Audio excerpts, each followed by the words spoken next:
Welcome to the Jill on Money podcast. It is Wednesday, August 25th. It is hump day. Not for me because I am in my vacation, but before I went on vacation, I was able to put all these great episodes in the can where we tackled your financial questions. If you have anything on your mind, it has a $sign attached. Maybe you're thinking about a new career. Maybe you're thinking about starting a business. Whatever it is, we'd love to help you out. Send us an email, askjill@jillonmoney.com, askjill@jillonmoney.com. Today, we're talking to John from Houston. Hi, John. What's on your mind? Hi, Jill. I am so excited to talk with you today. All right. So Me too. I have what I think is a good problem. I have some money, extra money that I don't know quite what to do with.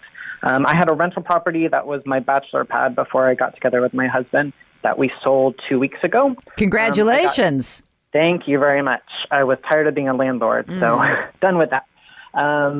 So we received $75,000 from that sale. I have two options that are kind of obvious with what to do with that money. We, on our primary home right now, we have our primary mortgage, and then we have a secondary mortgage. We split it to avoid a jumbo loan when we bought that house. Okay. My other option is my mother's retiring next May, and her remaining mortgage is about $75,000 as well.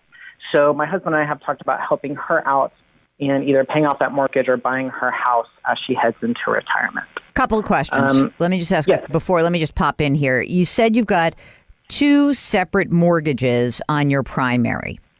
Right. What are the interest rates on those mortgages? So on the primary loan, it's 3.75. That's good. Yes, I'm happy with that. On the secondary loan, it's 5.24. Yep. Okay, I don't like that one as much. Yep. All right, tell me a little bit more about yourselves. Are you guys both working?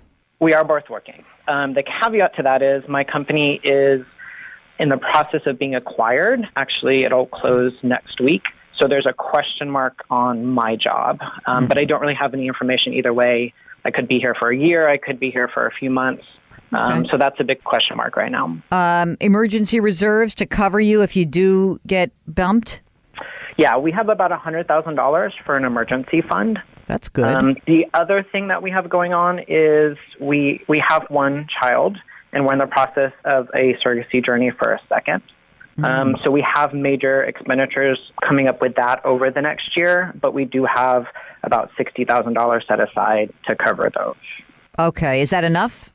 Is 60 enough to cover? It's enough. Okay. Yeah. Worst case scenario for that, it'll probably be worst case is $90,000. So we have at least enough to get us most of the way, and they're staged out, not all at once. Okay. So if we get into a situation where we need more money, we can find it. Would you, if you were to lose your job, do you feel comfortable and confident, I don't know what field you're in, that you could get another job fairly quickly? Probably within 6 months. If I do get let go within the next year, there is a severance package involved, which will give us a few months of a buffer as well. That's great. Yep. How about savings for both retirement and for the kid you already have? Do you have any college savings set aside so far? So for retirement, we have about $630,000 in 401k and IRAs. That's great. Thank you. And in just a brokerage account, we have about $400,000. Okay. And how old are you guys? I'm 36 and my husband is 37. Mark's saying you're in great shape. He's like, why is the guy on the phone? What's happening here? Okay. So now let's dive into your mom's situation right now. Sure. Is she financially in need of your assistance? So I reviewed her retirement stuff with her. She works for a school district, so she's on teacher retirement. She's going to replace a good portion of her salary, so she will be fine. Okay. So that would just be like, you would be like, I want to be the favorite child because you're going to pay off her. You want to basically make that. Yeah. You're going to make that like the indelible mark that, of course, your mother probably already favors you, but now she'll favor you even more. Yep. I get it. Okay. Yep. But she's okay, right? She is okay? Yeah. Okay. She'll be fine. Yep. So you've got a ton of money that's set aside. Got $1 million bucks basically, right? That's great. I'll tell you what. This is going to be a boring piece of advice, but I think it works. If you consider this, that secondary loan, right? If you said that your hope was that you were going to pay that off just let's say over the next 10 years, right? You said, oh, I really want to chip away at that. That would be like a decent goal. I would really be interested in you paying that whole thing off in one fell swoop, because essentially what you are doing by paying that secondary loan off, you essentially have a way to take money and get risk-free return. I don't know many investments that give you a guaranteed better return with no risk. And I think that is kind of fabulous. So it's just weird. The money kind of matches up. But also, I mean, I would not give you this advice if you didn't have that big fat emergency fund. I really wouldn't. Yeah. I would say keep that money, make sure that, you're going to pay for the surrogacy. But it sounds to me like you've got a good emergency reserve. You got the money set aside to get that second kid. You've done a terrific job saving for retirement.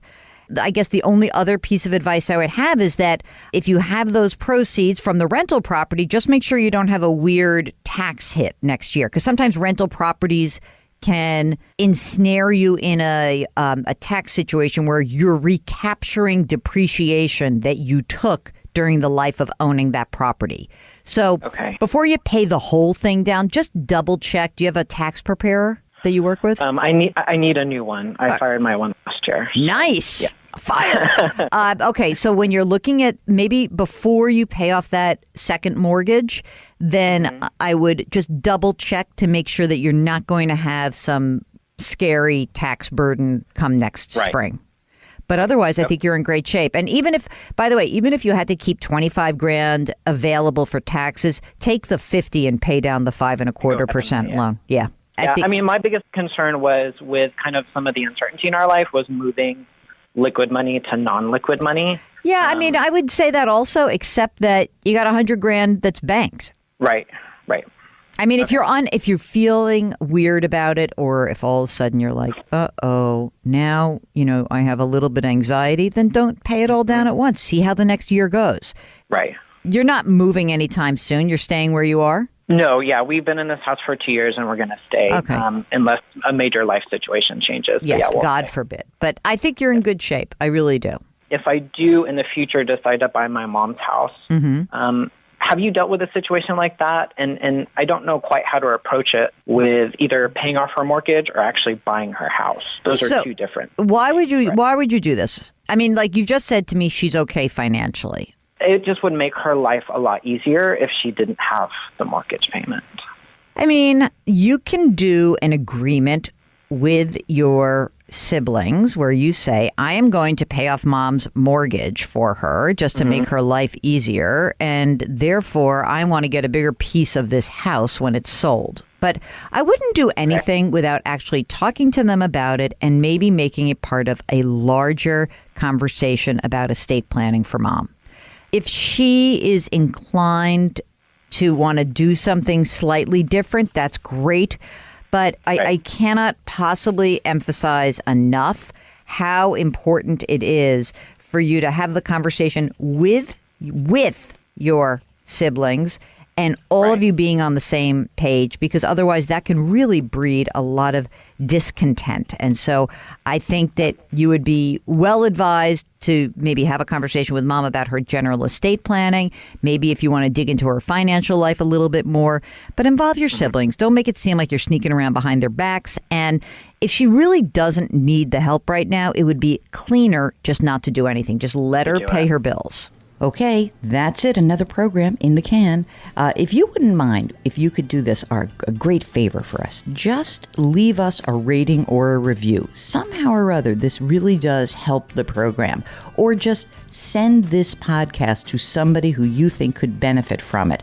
If you do that, we would be entirely grateful. It would be your little check off your list. When I say to you, put your hands metaphorically on someone's back, you would be putting your hands on the Jill on Money back, Jill and Mark's back. So we would so appreciate that. And if you have anything else on your mind, of course, always just send us a question. Ask Jill at jillonmoney.com. Grit, growth, grace. We'll talk to you tomorrow.